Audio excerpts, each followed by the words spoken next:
My Bondage and My Freedom by Fredrick Douglas. Chapter 1. Childhood.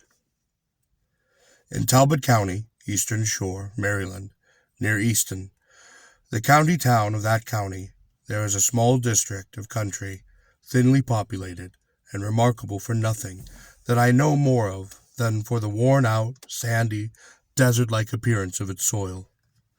The general dilapidation of its farms and fences, the indigent and spiritless character of its inhabitants, and the prevalence of ague and fever. The name of this singularly unpromising and truly famine-stricken district is Tuckahoe, a name well known to all Marylanders, both black and white. It was given to this section of country, probably, at the first, merely in derision, or it may possibly have been applied to it, as I have heard, because someone of its earlier inhabitants had been guilty of the petty meanness of stealing a hoe, or taking a hoe that did not belong to him. Eastern Shore men usually pronounce the word took as tuck. Tuckahoe, therefore, is in Maryland parlance Tuckahoe.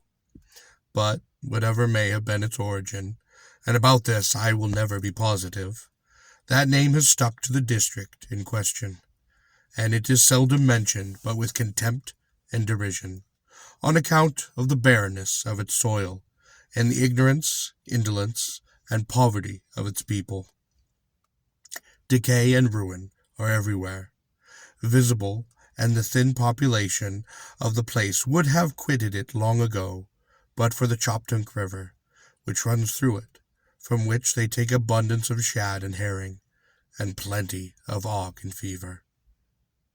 It was in this dull, flat, and unthrifty district, or neighborhood, surrounded by a white population of the lowest order, indolent and drunken to a proverb, and among slaves who seemed to ask, "Oh, what is the use?" every time that they lifted a hoe, that I, without any fault of mine, was born, and spent the first years of my childhood. The reader will pardon so much about the place of my birth, on the score that it is always a fact of some importance to know where a man is born, if indeed it be important to know anything about him.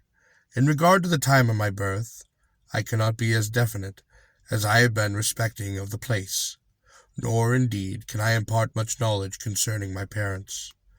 Genealogical trees do not flourish among slaves.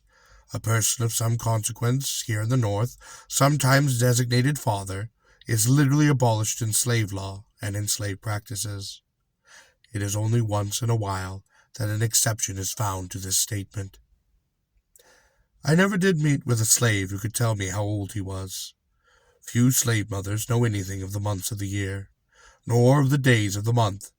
They keep no family records, with marriages, births, and deaths.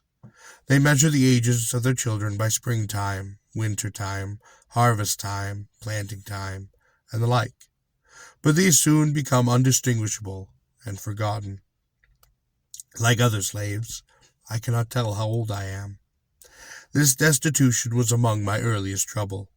I learned when I grew up that my master, and in this case with masters generally, allowed no question to be put to him, by which a slave might learn his age.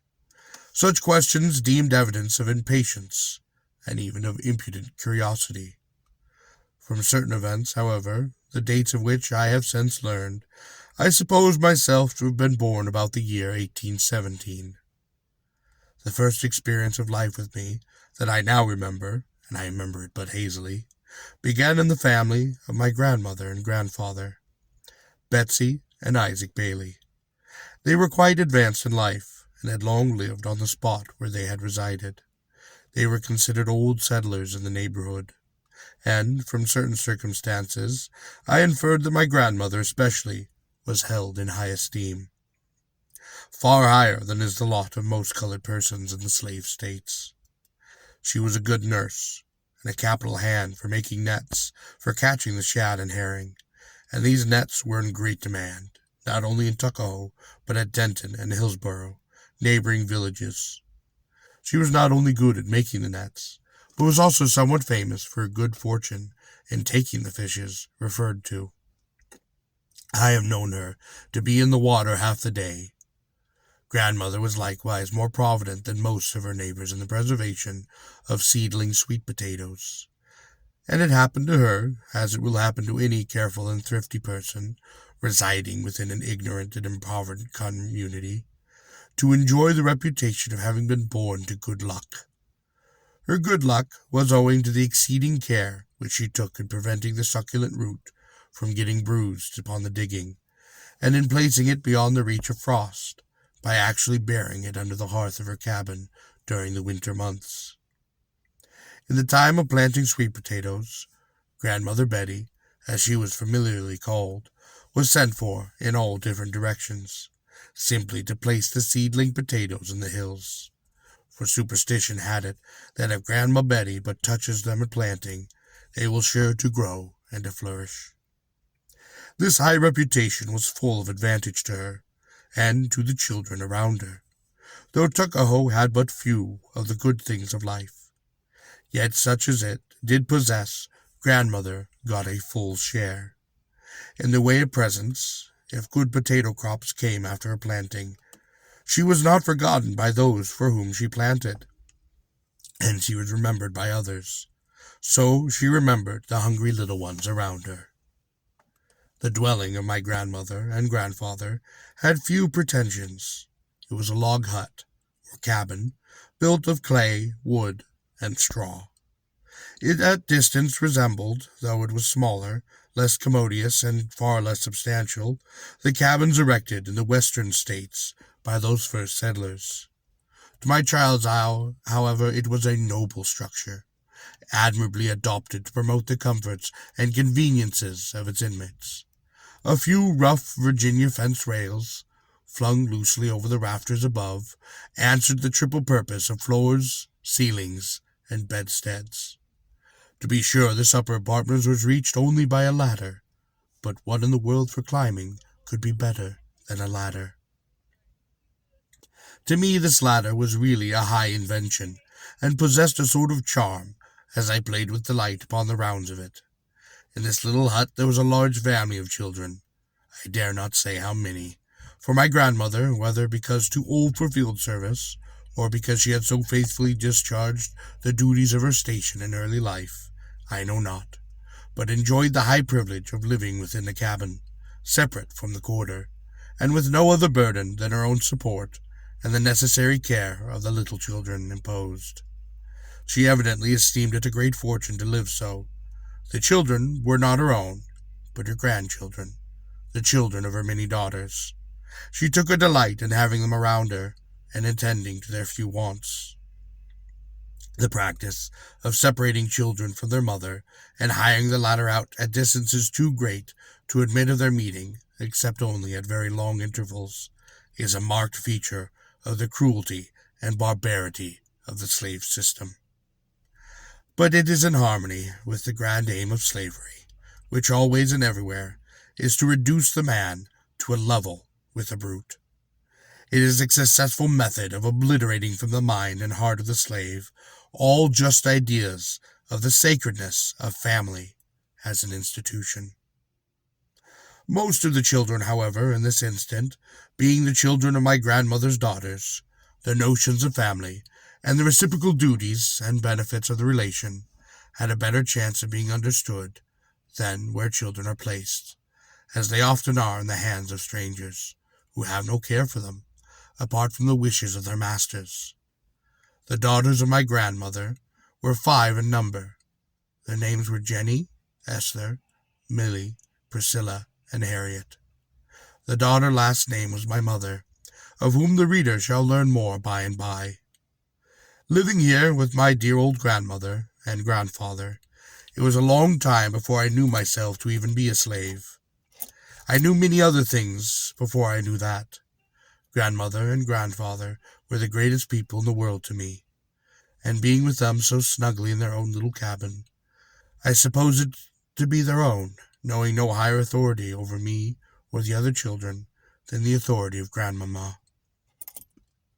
For a time there was nothing to disturb me, but as I grew larger and older, I learned by degrees the sad fact that the little hut and the lot on which it stood belonged not to my dear old grandparents, but to some person who lived a great distance off, and who was called by grandmother Old Master.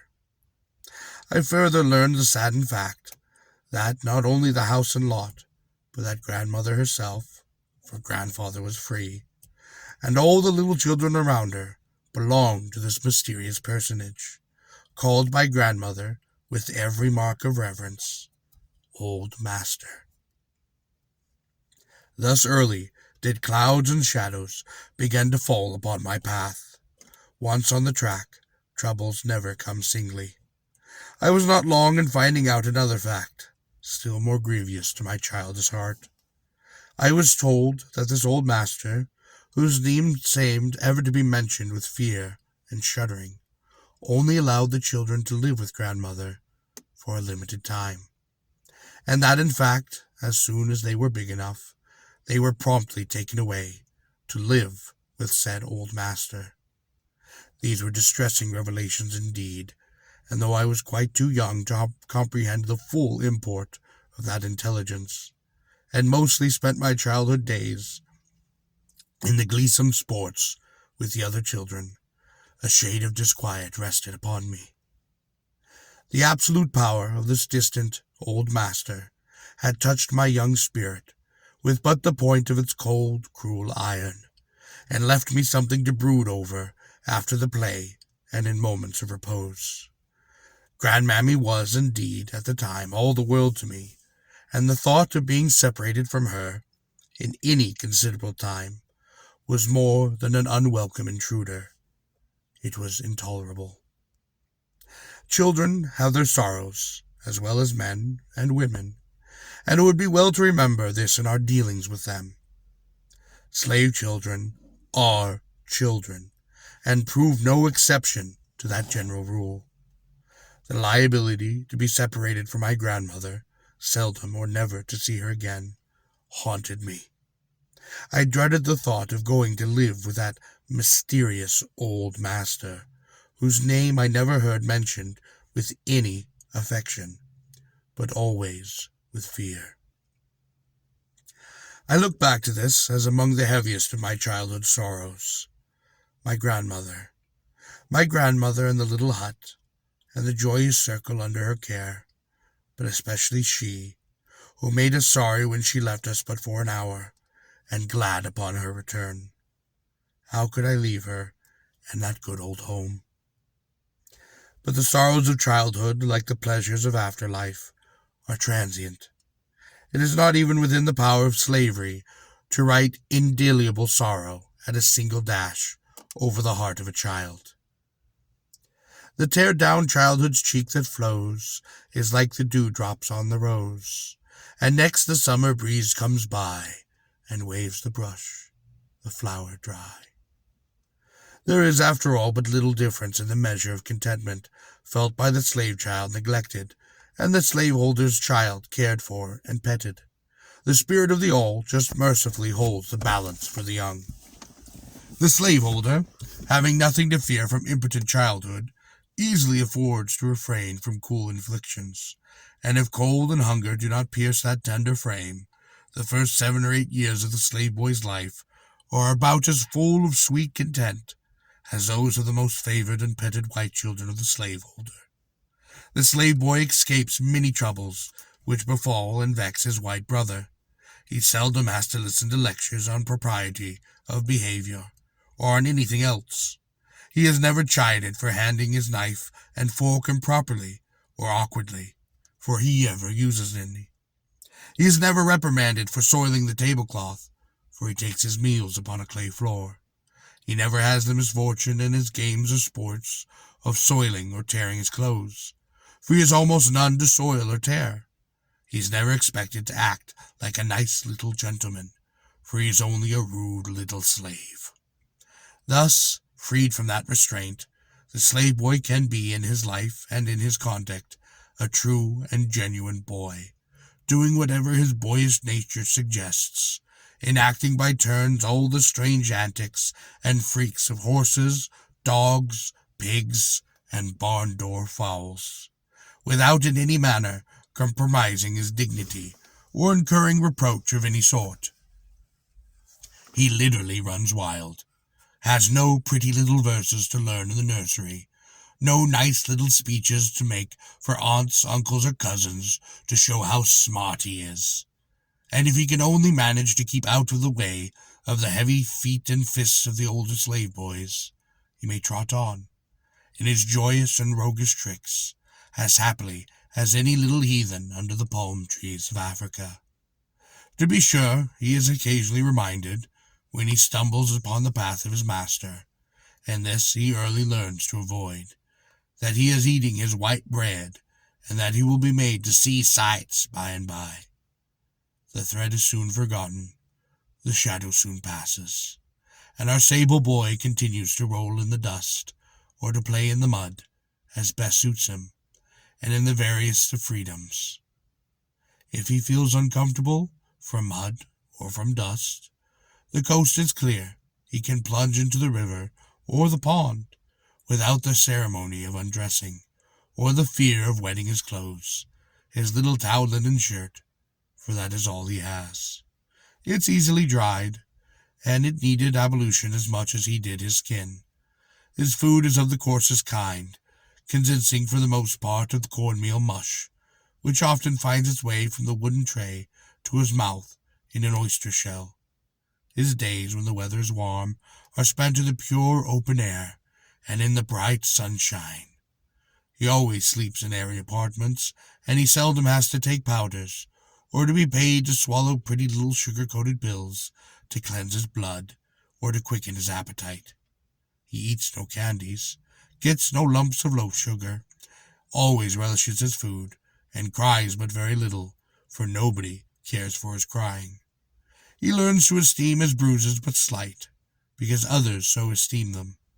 In a word, he is, for the most part of the first 8 years of his life, a spirited, joyous, uproarious, and truly happy boy, upon whom troubles fall only like water upon a duck's back. And such a boy, as far as I can now remember, was the boy whose life in slavery I am now narrating.